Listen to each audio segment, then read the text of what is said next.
Yeah, Coach, what changes for you guys now that school has started and camp is technically over? Yes, we're going to afternoons now, and you get more prep time in the morning, and start looking forward to the opponents. So looking at the first game and getting prepared for that, and also still doing some good on good versus the offense. So kind of both at this point. Is it difficult having conversations about scout teams and those types of things? No, you know what? Not really, because if you're transparent along the way, it's not a shock to anybody. It shouldn't be a shock to the player. They watch the same film that we watch. So not really. I think, having those conversations along the way make it a lot better, a lot easier. And how do you see things shaking out, I guess, at linebacker? You obviously continue competition, but I know you'd also like to get a little bit more settled in on knowing who your next guys are, and you've been without Xavier also. Yeah, so Sorry, Stevens, Shaw, and the guy we're not really talking about is Trent Whalen. He's been a great addition for us, and he's a guy that's going to play for us.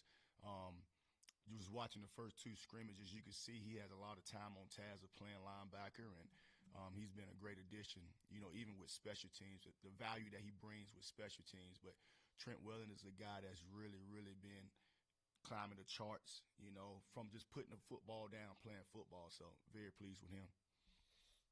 Coach, we're less than 2 weeks before the kickoff out here. What would be your one biggest concern or worry before the first game? I mean, everybody worries about it. So what would be your one that you're most worried about with the defense? Yeah, I'm not really worried about anything. Just want to make sure we get all the horses to the race, all the guys, just making sure the guys are fresh, and definitely will do that because of the way Coach Pittman practices set up. And ever since I've been here, he's done a great job of getting those guys ready. Just make sure the little nicks and bruises is what I'm talking about, just making sure they all healed. And that'll be the main thing, just making sure we continue to build on the depth. In the linebacker and secondary, it seems like you've got some numbers there, depth. So how do you feel about the defensive line depth right now? Yes, we have to continue to establish depth. May need some young guys to step up, and we have guys that's played in SEC ball, but just the depth part of it is definitely a deal that we have to figure out. Young guys is why we recruit, and being able to see those guys play early if they're ready. So we tell the guys, if you're good enough, you're old enough. So, just getting those guys ready. But we'll definitely need some young guys to step up. I want to ask you about the scrimmage Saturday, what your key takeaways were. Do you feel like the first unit played better than the first scrimmage? Yeah, just the effort, just from top to bottom, the effort. That's what we talk. We'll teach you football. Like the X's and O's, that's on the coaches. But we need to get to the ball like our life depending on it. And I just thought throughout the whole week, we did a pursuit drill every day of last week. So we wanted to make sure it showed up when we go out there and we scrimmage. And I thought that was one thing that we could build upon. And that's something that we did a lot better than the first scrimmage. I want to ask you about the safeties and the hog guys. Just what you feel about the depth. Do you feel comfortable with where you are with starters right now? Yes, definitely feel good about the depth. It's still ongoing as far as, okay, who's going to go out there the first series. But we tell the guys, if you go out there and we play you, you are a starter to us. Very pleased with Jordan Young. He's been a great addition for us. And Miguel Mitchell has done an outstanding job on the back end. He knows it inside out, very smart. And Caleb Wooden has been a great addition for us. And Larry Worth has been doing really well. And, you got so many guys. Shakir Smalls has been a great addition, because I know you asked about the safeties and the hogs. Yeah. But those guys have been really good. So we have that depth. And just like the last scrimmage, in 12 personnel, we personnel match. You may see 3 linebackers and not a hog. You may see a hog out there. You just never know, depending on the personnel that we face. But very pleased with all of those guys. And on Shakir's progress since he wasn't here in spring, what have you made of him specifically? You know what? A guy that could pick up the system, a guy that's very physical. He's quiet, but when he's out on the football field, you can feel his presence. Doesn't say a lot, but really like his progress. Could get guys lined up, so he's been a great addition for us. Coach, got a couple turnovers questions for you. We talked to Sam about it on Saturday, and while he said the first team defense might not be creating any turnovers in the scrimmages, like he puts that more toward the offense taking care of the ball. Is there any concern that you guys maybe haven't generated some first team turnovers in the past 2 scrimmages? Not really. To be honest with you, it's a few things. Like we like the quarterback to keep going so the offense can go through their progressions and the defensive backs can cover. It's some things that sacks and different things wasn't called. So it's a lot of different things that we could look at. We want to stay away from the quarterback. That's smart. That'd be dumb to even get close to the quarterback. But we still have to be able to separate guys from the ball and get turnovers. So we continue to work those drills. And but a lot of times in scrimmages you can't really tell because of the way it's laid out. But we have to get the ball back to our offense so our offense can be able to go down and score. And are you following up on that outside of the scrimmages? Are you seeing anything in practice that's encouraging you, Coach Pittman, from that standpoint that you guys think you'll be able to generate more turnovers this fall? Yeah, just being able to get them in practice when the opportunities are there. I just tell the guys, don't back down the ball. Let's intercept the ball. Like, it's not a PBU when the ball hits you in the hands. That should be an interception. So just being able to do that. But, man, very pleased with the guys. The guys on the back end is doing a great job, and we're trying to script the ball out, doing different things like that. So the progress is going well. Coach, you mentioned Trent Whalen earlier. Kind of what specifically does he bring to the table, at that linebacker spot that's made him so impressive? You know what? He's a guy that has a lot of experience, very smart, kid diagnosed, has a good change of direction in the core. We put him out at the penny hog. We call our hog the penny when we get in our 4-3 stuff. And he hasn't had a lot of reps there, but he's out there. He knows what he's doing. He asks a lot of good questions in the meetings, and just very pleased with him. And doesn't say a lot, knows his role. When he goes out there, he plays some football, so really like him. And I think we know about, Cam Ball and Ian Jaffrard and Danny Siley, but with Okie going down, I mean, you mentioned the young guys. Who specifically are you looking at to, like, hey, we need you to step up with, who knows how long Okie's going to be out? All of them. I mean, we signed them all to play, so all those guys got to step up, and we'll get Okie back in. We'll get Okie back in the future, so very soon. So I'm not down on that. That's just some camp stuff that happens, and now it's time for us to see, okay, the next man up, and we'll get Okie back as soon as possible. What do you feel like the strengths of your defense are right now? If you're assessing it, what y'all are doing well. You know what? I say the linebackers and defensive backs. We got a lot of experience back there. We have in the defensive back rooms, we got a lot of guys that have 1 year left eligibility. So we have a lot of guys that played a lot of football. Steven Dix, this is last year eligibility. So you have guys that's been around the block. We have guys with mustaches, so we don't have a lot of young guys. So that's a good thing. So that experience means a lot, when you get up under the lights and get to play big-time football. So we definitely going to lean on that experience. And then Sam brought up Phillip Lee on Saturday, too, after the scrimmage, said he's progressed. What are you seeing from him? Just juice off the edge. He's understanding the system. He's another guy that's got here in the fall, in June. He got here in June and picking up the system, and we're not slowing down our install, so for him to pick it up, and he really has a really good juice off the edge for us. How well has a younger guy like Bradley Shaw embraced filling the shoes of Sorey for now? He's been great. We see him as a starter. So it's one of them deals like his time has come, his moment has come. So him to go out there and make some plays, he made some really good plays this past scrimmage, and looking for him to continue to grow, in that leadership role. He knows all three positions, very smart, good linebacker. So he's one of those three guys that we consider a starter. Even though the quarterbacks are safe in the scrimmage, who would you say had the best pass rush, best pressure? I don't know. There's a lot of guys have done some really good stuff. Like we just asked about Phillip Lee. I think he's a guy that's kind of jumped off the film a little bit. You can see that juice. You see a lot of different, even in the interior, Cam Ball and Ian Jaffrard is doing some. Danny Sully is doing some really good things, and then you have Boone on the other edge. So Charlie, like I could go on and on and on. Like it's guys that's really giving us that pass rush ability to get to the quarterback. There's still some chunk yardage plays in the second scrimmage. I mean, how much of a concern is that carrying over week to week? Chunk yardage with the ones, y'all didn't see any with the ones. The twos, we got to do some things. We got to fix it. We got to be in our gaps when we should be in our gaps, and when it's man to man, we got to be on our man. But no concerns. If it is, we'll get it fixed. Coach, what's the transition like going from camp stuff to the first game of the season and actually starting to scout opponents for a coordinator? Just really, you go from putting all the pieces together and figuring out, okay, who's going to be where as far as on defense.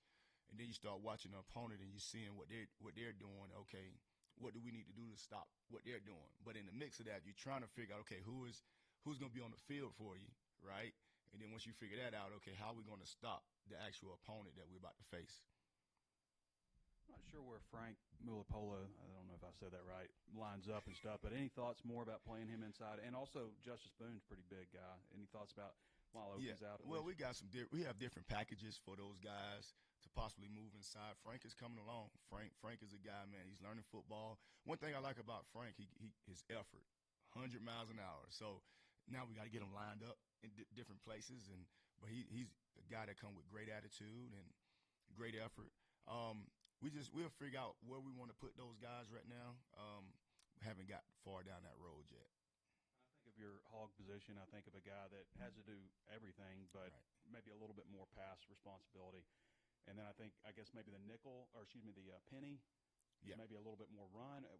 Yes. Tell me what you're looking for in that position. So that hog is more pass and run. He's that nickel, and the penny is a Sam backer, pretty much.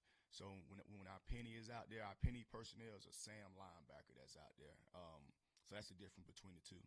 And I've got a pretty good idea on the Buck, but I was wondering just if you could explain it. Yeah, Buck is an outside, your outside linebacker that can play some defensive end because we can go from our 4 down to our 3 down. A guy that can rush the passer, a guy that can drop in space.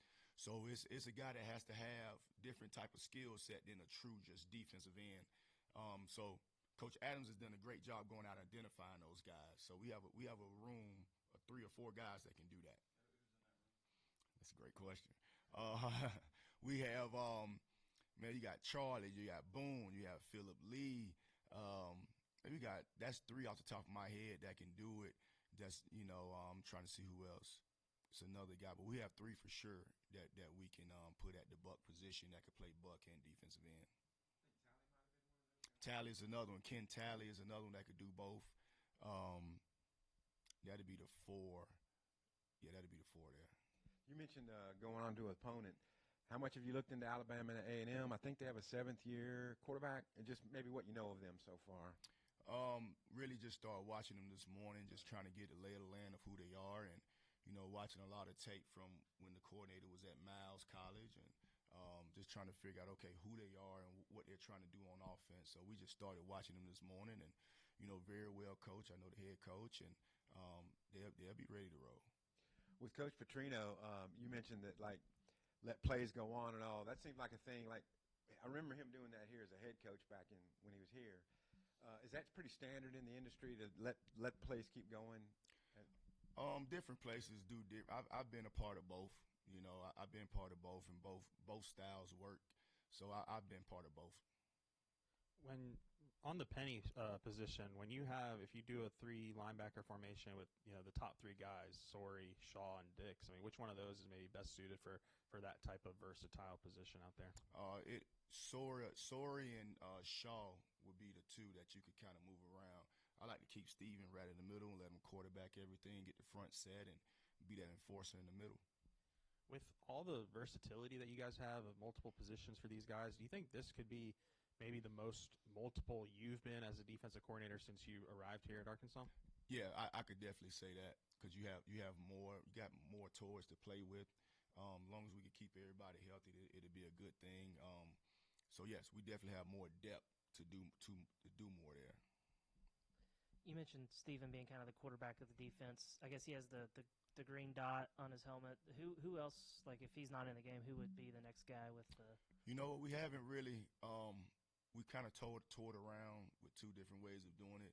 It's been Steven, it's been Shaw, it's been Larry, it's been Miguel, it's been Caleb. So we don't know if it's going to be the linebacker. We don't know if it's going to be the safeties that's going to be able to control it. Just talking to a few of my buddies, especially in the NFL, some of them put it on the safeties. At least they can get everything lined up, so now the ball's not thrown over your head type of deal. So whoever it is is going to have to communicate. So we're still figuring that out. And I wanted to ask about an offensive guy. Mike Washington is a guy that we've heard make a lot of plays. Just game planning against him in practice. Kind of what are the challenges of defending him? Yeah, we don't game plan in practice, but I can tell you this: he's a good football player. Man, he has speed. He has size. He doesn't say a word. Come to work. He goes to practice. He's been a really, really good get for us, and Coach Kobe Smith has done a really good job identifying him. And man, he's a good football player. He really is. I don't think we've talked that much about Charlie Collins in here throughout camp, but just what strides do you feel like he's made since his freshman year, and how do you kind of see his role? Yeah, he's getting better and better. He's a guy you can coach hard. Charlie is a guy you can coach hard. He'll come back to work the next day and try to correct whatever you're trying to fix. Plays hard. He's trying to do exactly what Coach Adams asked him to do. Man, I'm very pleased with Charlie. Fernando Carmona was saying that the defense had a lot of energy in the scrimmage, kind of taking the place of the offense from the first scrimmage. How do you see that build up throughout the week? Yeah, I don't. Yeah. I think, man, we all a team. You know what I'm saying? So I don't know about the offense energy, defensive energy. It's the Razorbacks energy. You know, so I just think Coach Pittman he talks about that a lot. A team having the energy, offensively, defensively, special teams. I don't think it's an offense versus defense type of deal. We all want to go out there and perform, but we want the Razorbacks to look good. You know what I'm saying? All together. If that makes sense. Hey, Coach. I'm curious for you personally, year one to now, what are some of the biggest differences for you just comfort-wise going through fall camp? Yeah, just being able, having a little bit more depth. You know, we'll be able to do a little bit more. We'll be able to deny the ball more, playing a little bit more man. You know, we want to deny the ball as much as we can. You know, so we have the pieces in the back to do that, and also being able to play our zone as well. But we want to be able to shorten those windows, the throw-in windows for the quarterback, and being aggressive. I mean, that's who I am. You know, I'm naturally an aggressive person, but you have to be able to adjust to your personnel, right? So I thought we did well with that the first 2 years, and now that we go in the portal and we kind of identify the talent that we need, we better do some different things. I know we've asked you about it a lot, but just how much going through fall camp in year 3 does the staff continuity that you have help? Man, it's so good. I mean, it's going to year 3. Got Coach Woodson and Coach Adams. This is our 3rd year together. We know each other inside out, and a lot of people don't understand our analysts and GAs are a big part of that as well. You know, now this is Coach Perry's first year with us, but man, he's a pro. He's been on the NFL level. You know, he understands what we're about and what we're trying to get accomplished. And the first thing is about the players, and see, a lot of coaches get caught up and think it's about them. It's about the players. We're here for the players, and we got to put those guys in the best position to be successful. So no egos in our room. Whatever was best for the Razorbacks and was best for the players is what we're going to do. I was curious how you knew Sam Shade. I know he's from Alabama, so I assume there's paths crossed that way. Yeah, so I don't know him personally. I just know he's a great person and a great coach. He actually played at University of Alabama. Heard everybody I talked to have said great things about him. So he's a professional. He did a really, really good job at Miles last year and won a lot of games and very well respected in the state of Alabama and college football. Y'all awesome. Thank you. Thank y'all guys.